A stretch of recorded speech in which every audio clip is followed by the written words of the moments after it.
From the Folger Shakespeare Library, this is Shakespeare Unlimited. I'm Farah Kareem Cooper, the Folger Director. We're living through a time of intense precarity for the arts, and for the performing arts in particular. We're seeing audience preferences shift and revenue models falter. It can seem impossible for theater artists to make a living. Perhaps this has always been the case. A new book by Daniel Swift of Northeastern University London reminds us that the same was true in Shakespeare's day. His new book is The Dream Factory, London's First Playhouse and the Making of William Shakespeare. In it, Swift tells a story of the intertwined roles of art and commerce in early modern London. He traces Shakespeare's early career in a city where commercial theater was only just getting started, where making a living writing plays wasn't just far-fetched, it was practically unheard of. But Shakespeare's success was made possible by the existence of a new, purpose-built venue called, simply, the theater. The theater represented an audacious bet by James Burbage, a fast-talking former actor. Burbage imagined a playhouse that would mint money from audiences hungry for theater. That bet more than paid off. The theater made bank and changed the course of culture. Here's Daniel Swift in conversation with Barbara Bogave. Daniel Swift, welcome to the podcast. It's great to have you here. Thank you very much. It's lovely to be here. I've got to say, you begin this book with some really pretty down-to-earth talk about how working and making money are at the core of your story. And that really drew me in because, full disclosure, I always secretly wonder how novelists and playwrights today can afford their calling. And I feel a little guilty about suspecting they're trust fund babies or something. So is the economics of being an artist a preoccupation of yours too? It has been for some time, and I have to say I also share your suspicion. I love the idea that everyone can make a really great living in the arts, but it doesn't seem to be much of a reality for any of us. And the way I started thinking about this book, I suppose, was that I've been interested for years in the strange jobs, I suppose, that poets do in order to make a living. You know, we know about William Carlos Williams delivering babies, or Wallace Stevens working at the insurance company. William Wordsworth was a postmaster. That's probably my favorite example. And it's always given me this sense that was a way to really kind of bring down to earth or ground these great poets. And also maybe a way of thinking about the creation of poetry, the creation of kind of great works of art as something that was taking place within the world. That seemed to be an exciting way to approach it. I suppose following a report I read in 2022, which was the most terrifying document maybe I'd ever read. There's an organization called the Society of Authors here in the UK, and they did a survey of how much money professional authors in the United Kingdom made. And as you can probably guess, the average that they came up with was amazingly low. So the average income for a professional author in the UK turned out to be £7,000, which is very, very difficult to build a life on that, I suppose, build a life from being a professional author. But like all people who work on Shakespeare and think about Shakespeare's life and times, that number, 7,000, also sort of echoed, interestingly, for me, because £7 was what Shakespeare or any playwrights of his moment would have been paid for writing a play. And I like that that echo between present day struggling, freelance writers. And it got me thinking, what about Shakespeare? Shakespeare wasn't always Shakespeare, right? He wasn't always this settled, confident, triumphal figure. We value the plays of Shakespeare so highly, so transcendently highly. And yet, within Shakespeare's own time, he was, for a huge stretch of his career, absolutely scraping to make a living. Great. Let's go back to the beginning and in fact, back to your title, which is The Dream Factory. And you write that James Burbage's theater was born of a dream. So what was that dream? And why did James Burbage have this dream at this particular time in history? James Burbage is the kind of the sort of founding father, I suppose, of my story and of the theatre itself. And he was, as a young man, he trained as a joiner, so trained in kind of woodworking, really. And then he abandoned that because it was maybe not that fun being a joiner. And he went off and became a traveling actor, which was how actors worked in those days, traveling the country, attached to sort of aristocratic households, really. And that, too, quite soon turned out to not be enough for James Burbage. And what he figured out was that the way to make lots of money from working in the creative industries, what we now call the creative industries, working in the arts, working in theatre, was to be the owner of a playhouse. Because then you can control what's going on stage. And of course, you can take all the, the tickets paid by people who are coming to see the plays. Owning the means of production. Exactly, owning the means of production. And it's cynical of me, but I think it's also accurate to say so. I think that urge to make money is really at the core of the story I'm telling, and I would suggest it's at the core of the impulse to create art too. I think it's very tempting for us to separate the wonderful world of poetry and literature and plays and Shakespeare from the kind of grubby daily reality of wages and working and so on. But I think if you put those two things back together, different sorts of stories emerge. And the dream of my title is a dream of making a decent living, not making a fortune by any means. We're not talking about Brad Pitt. These aren't movie stars, but making a decent living, doing something like playwriting or acting or working in the theatre itself. So this really is the dawn of theatre as a business. And I mean, Burbage must have been some salesman to get people to invest in this with him. And also a scoundrel, right? I mean, a scoundrel and a salesman, both, right? I quite often try and think of what are the modern day analogies that we might choose. Is it something like The Sopranos, right? There's something kind of a little bit sort of crooked about him at all times. P.T. Barnum came to mind. P.T. Barnum's another great example, right? Someone's selling a bit of moonshine, I think. Right. Now, what Burbage has is this extraordinary capacity to convince people of things. And usually what he's convincing them to do is to lend him money. And almost always what he's convincing them to really do is lend them money with absolutely no guarantee of any kind. And that's clearly bad behavior, and that's a terrible thing. But that's a great gift to someone like me, a historian who comes along 400 years later, because what Burbage does means that he gets endlessly sued by everyone he borrows money from, and those court cases leave records, and therefore we can still trace the actions of this man today. Now, the backdrop to this whole story of the theater is that these are the early days of capitalism in the theater industry in London, and that Burbage's theater tracks this. So how so? Because there's already capitalism, there's always a market happening, there's trade in England, but theater hadn't been commercialized yet, right? Absolutely. And so, when does capitalism begin? That's a kind of impossible question for economic historians. You can find all sorts of different moments. But what lots of people seem to agree is that somewhere in the second half of the 16th century, and very possibly in London, there are these new forms of business emerging. So we celebrate Shakespeare's England as this moment of extraordinary artistic creativity. It's also a moment of kind of business creativity. Right. And so I'm going to get to Shakespeare now, almost to Shakespeare, because this is such the early days of the theater as a craft and a business. And you point out that there wasn't even a word in English for playwright when Burbage was signing the lease for the theater's land and Shakespeare was still just a schoolboy. So what were people called who wrote plays? It's a really great question. So the word playwright itself, it's always impossible to know exactly when a word is invented, but it seems that it starts being used in the early years of the 17th century. So about 30 years after what I'm talking about. People might have been referred to as poets, possibly, interestingly enough. There's a sense of kind of play making. But what really interests me about that word playwright is that the second half of it, right, refers to somebody who makes something with their hands. A wheelwright is someone who makes wheels. A cartwright is someone who makes carts. So there's a sense here that this word is emerging to describe what is a new form of job, really. Now, the sort of eye-opening thing that I feel made me think much more clearly about this whole book was my sudden sense that really before Shakespeare, nobody had really done this as a job, i.e. something which led to a stable living. People had written plays before, but it's the idea that this is something that you would do professionally as a career. That's the new thing, and that's being invented in this very moment.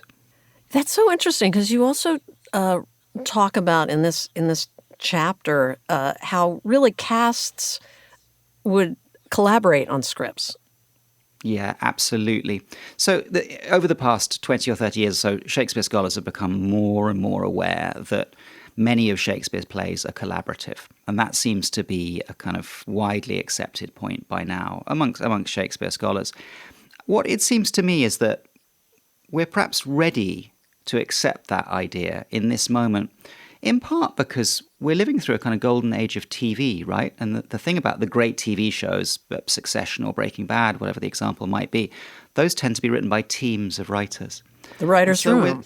Exactly, the writer's room. And that's how I see a huge amount of the playwriting going on in Shakespeare's time.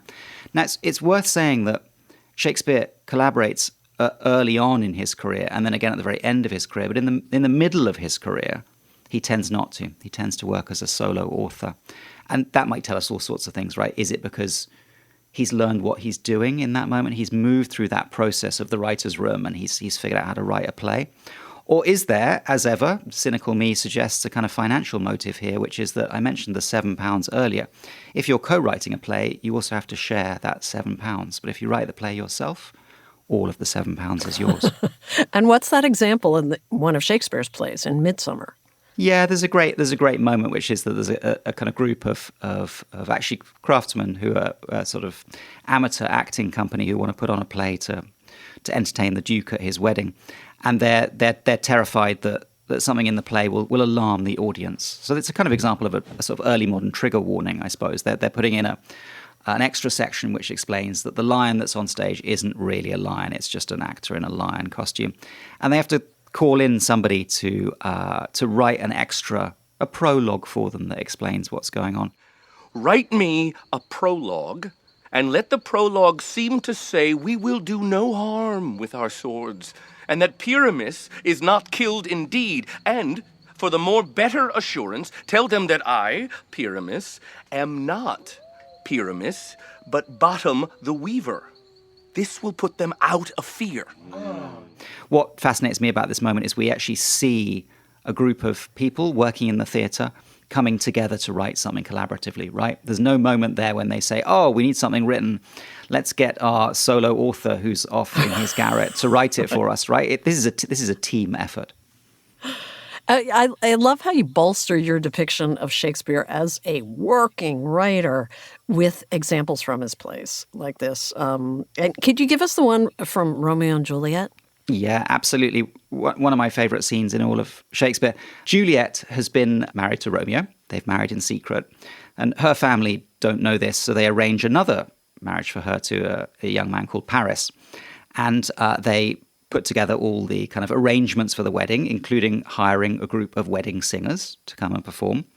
And on the night before this other wedding is supposed to take place, Juliet takes a sleeping potion, and so in the morning everyone thinks that she is dead. Now, nobody thinks to tell the wedding singers that this has happened. So they turn up at the house. This is household full of, wailing grief and despair. And this group of wedding singers turn up, and they don't really know what to do because they've been paid to be there, and I think they'd quite like to be paid. And the only way they're going to be paid is if they perform some songs, but nobody in this moment wants any kind of, jolly wedding songs.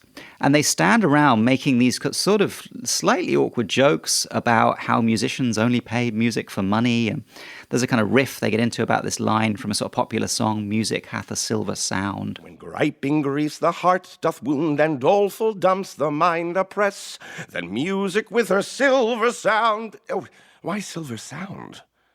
Why music with her silver sound?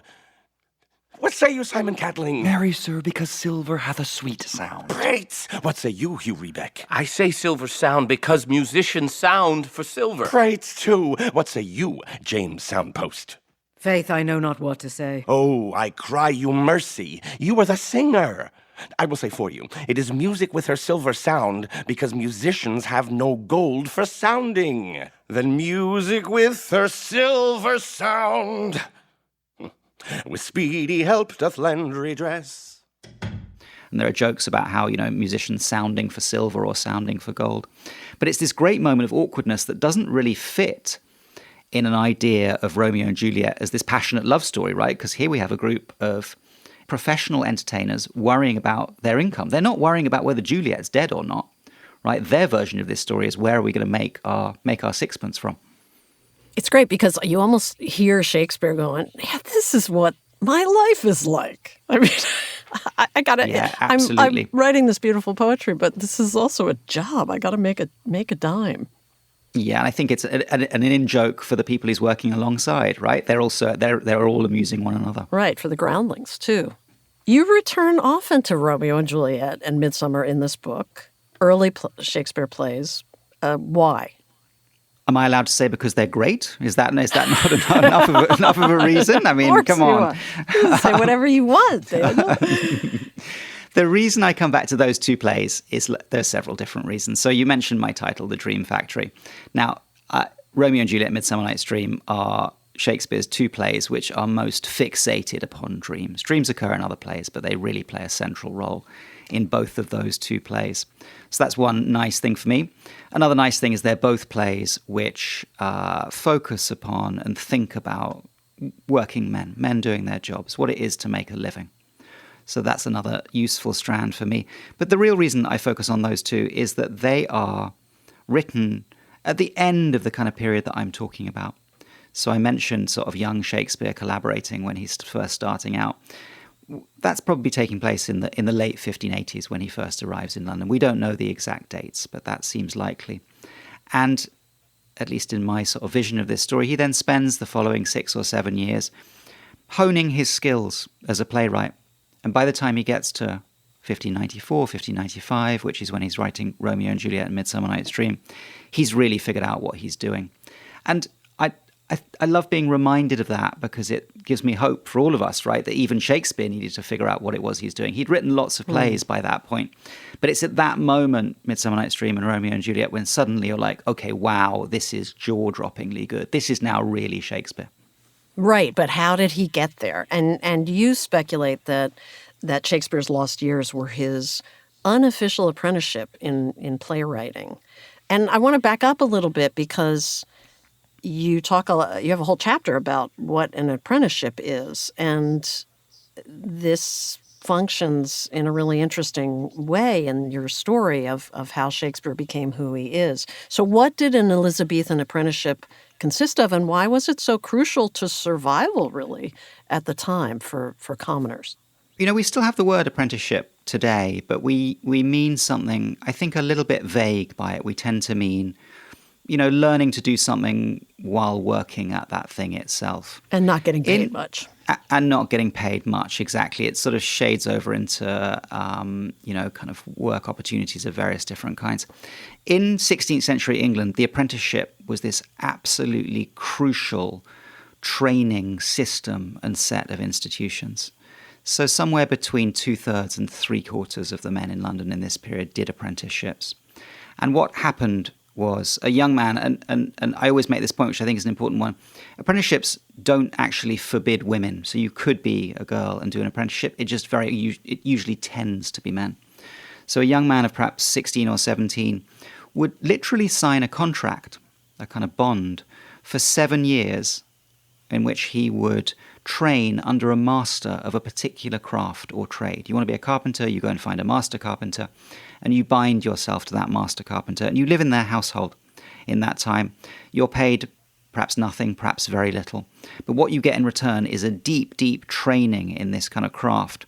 And at the end of that 7 years, you have the right to join the company, the worshipful company of carpenters, in this example. And there are companies of all sorts of different trades, fishmongers, barrel makers, whatever it might be, all sorts of trades.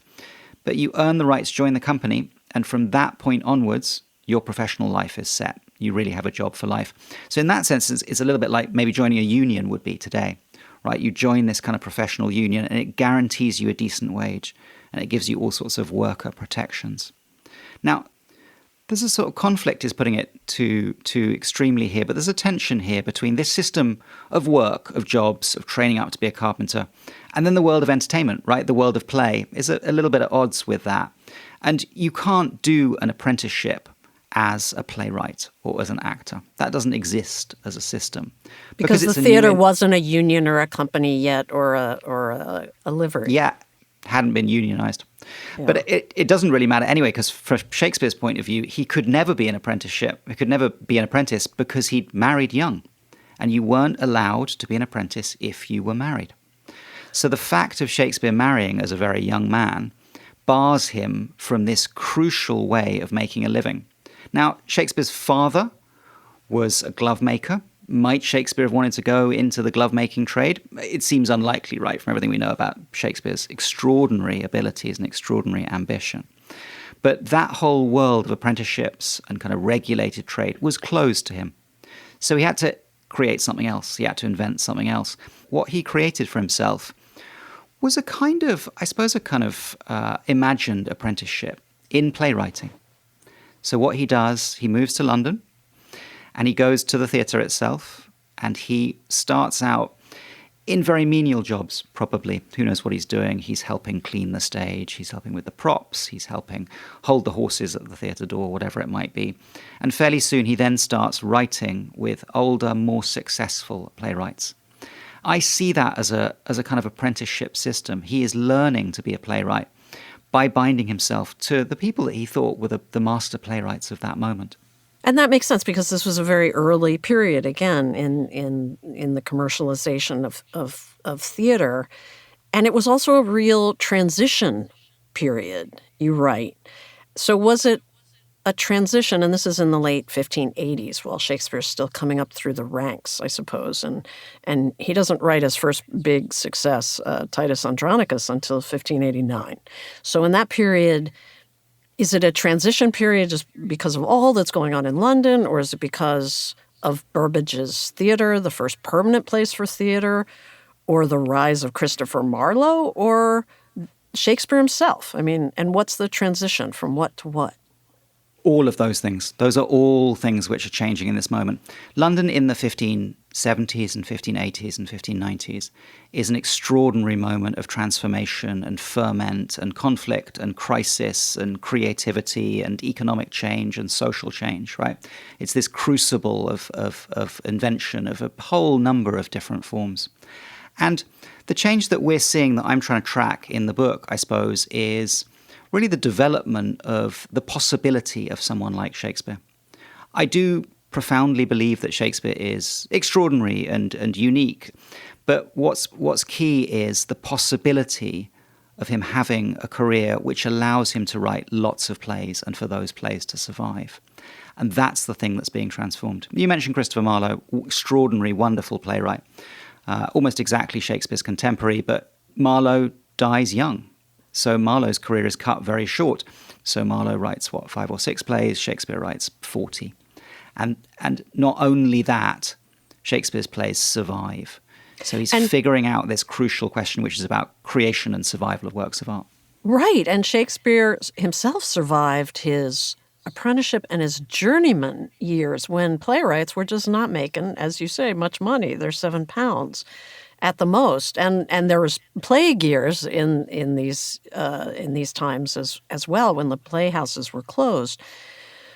So, and then now we're getting to my favorite metaphor in your book, which is how did Shakespeare support himself in those lean times? And you say it's because he was a script doctor. Yeah, absolutely. I think certain attributes of Shakespeare and his time become visible at different moments, right? And again, maybe this is an idea that we're more comfortable with now. Clearly, what happens with lots and lots of plays is that they are written in one form, and then the company need to go on tour, need to go and travel.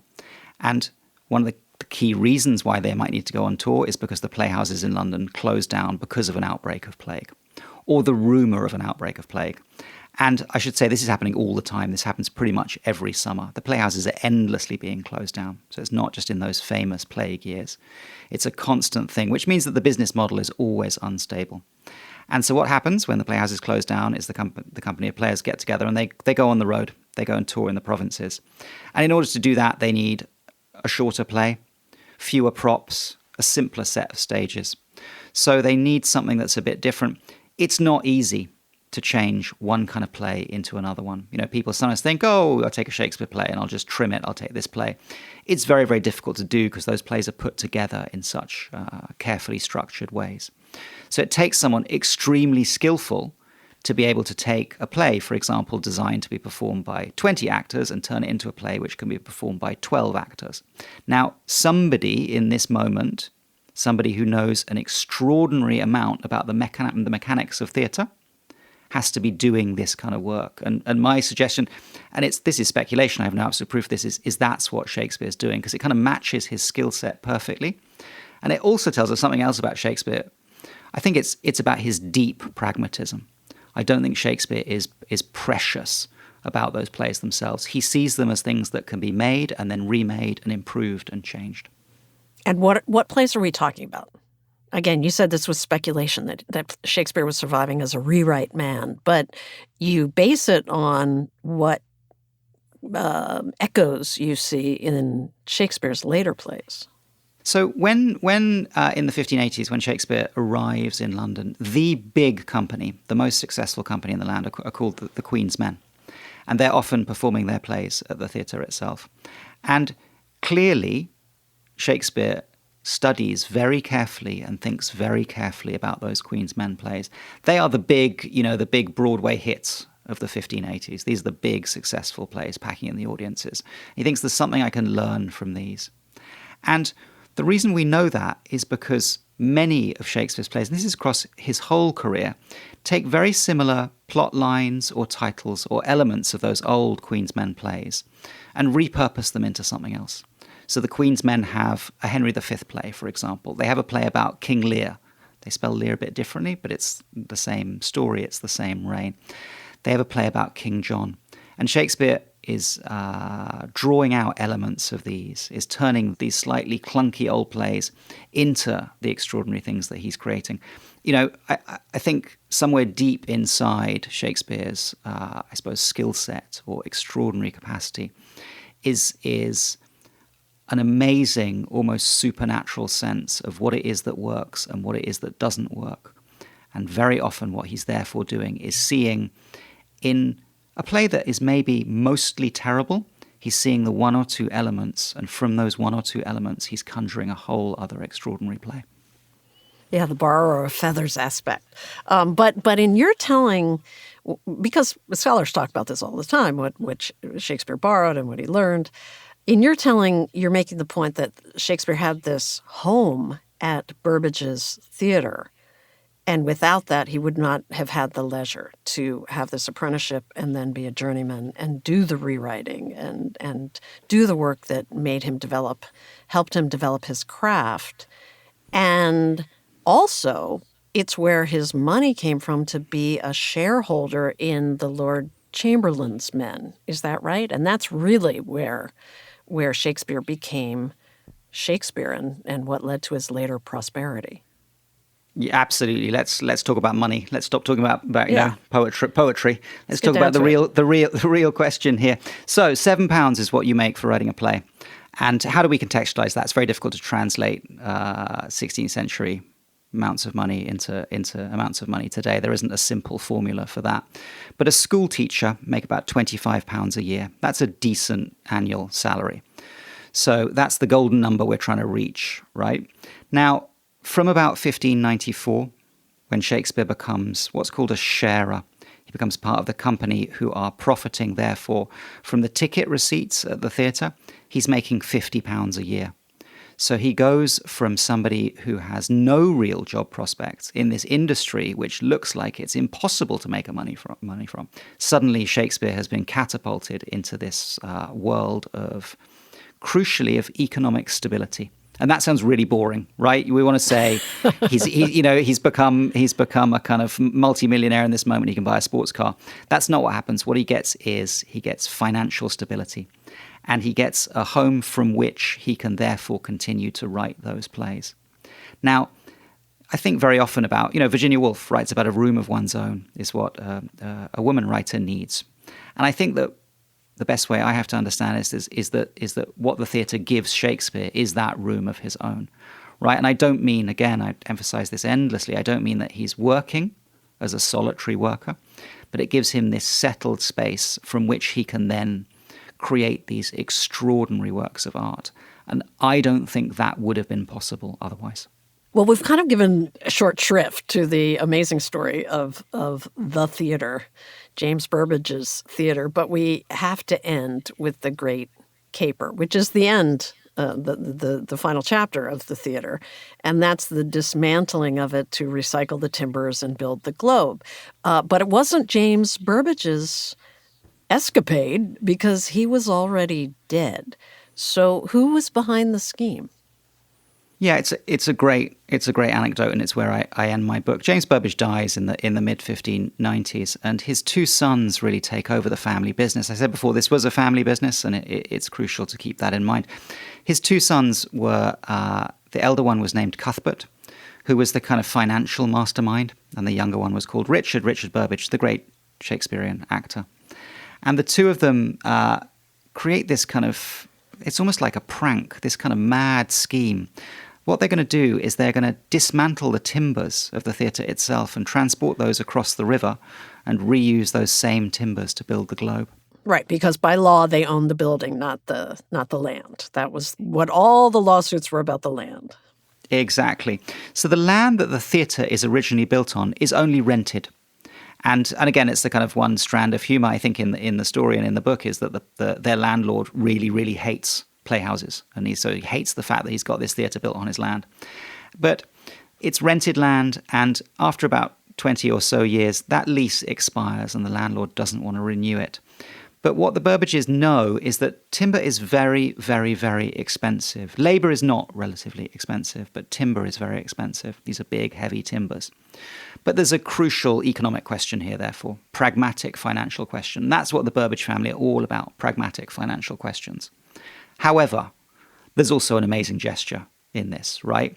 Which is that they take down this permanent structure and move it to somewhere else and rebuild it. And I love that because that seems to me to say so much about how Shakespeare and his company in this moment must have thought about the theatre. It was theirs. It was their home. They certainly weren't going to leave it behind in any way. But it also tells me something that's I think beautiful and resonant about theatre as an art form itself, about plays.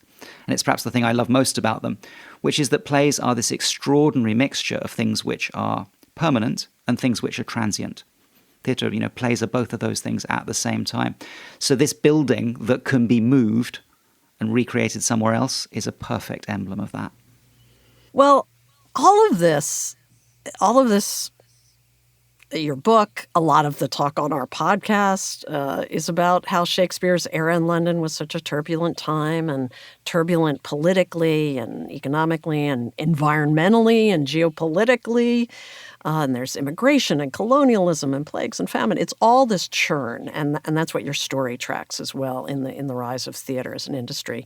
And it seems to beg the question whether Shakespeare would have become Shakespeare if he hadn't lived in such a volcanic transitional period. Yeah, it's a great question. I mean, as you were sketching kind of what it was like in 16th century England, I was, of course, thinking, hang on, that sounds like today, right? That's, have you read the New York Times this morning? That's the age that we're living in now. Yeah, so I think Shakespeare? There's a kind of deep echo. I don't think we get to have Shakespeare without this moment of extraordinary creativity, crisis, change in all sorts of things, right? We've mentioned the politics, we've mentioned the art, we've mentioned the economics and so on. Even the English language itself is in a moment of change. So all of those elements of kind of change and turmoil are feeding together into those plays. Having said that, what this world gave Shakespeare was the possibility to do these extraordinary things. So he still needed to do them, but it meant that it was really for the first time in human history actually available to him to create these extraordinary plays, to ensure that they survived, to build this amazing legacy. It's such a joy to read your book, and it's similarly a joy to talk to you. Thank you so much. Thank you very much indeed. It's been a real pleasure for me. That was Daniel Swift, interviewed by Barbara Bogave. The Dream Factory, London's First Playhouse, and the Making of William Shakespeare is out now from FSG. This episode was produced by Matt Frasica. Garland Scott is the executive producer. It was edited by Gail Kern-Pastor. We had technical help from Melis Uslu in London and Voice Tracks West in Studio City, California. Our web producer is Paula Garcia Acuna. Leonor Fernandez edits our transcripts. Final mixing services provided by Clean Cuts at 3Cs Inc. If you're a fan of Shakespeare Unlimited, please spread the word. Tell a friend about why you love the podcast. Shakespeare Unlimited comes to you from the Folger Shakespeare Library. Home to the world's largest Shakespeare collection, the Folger is dedicated to advancing knowledge and the arts. If you're in Washington, D.C., come visit the Folger on Capitol Hill. Come face to face with a Shakespeare First Folio in our exhibition halls, or take in a play in our theater, or enjoy our Quill and Crumb Cafe. We'd love to see you. For more information, visit our website, folger.edu. Until next time, thanks for listening.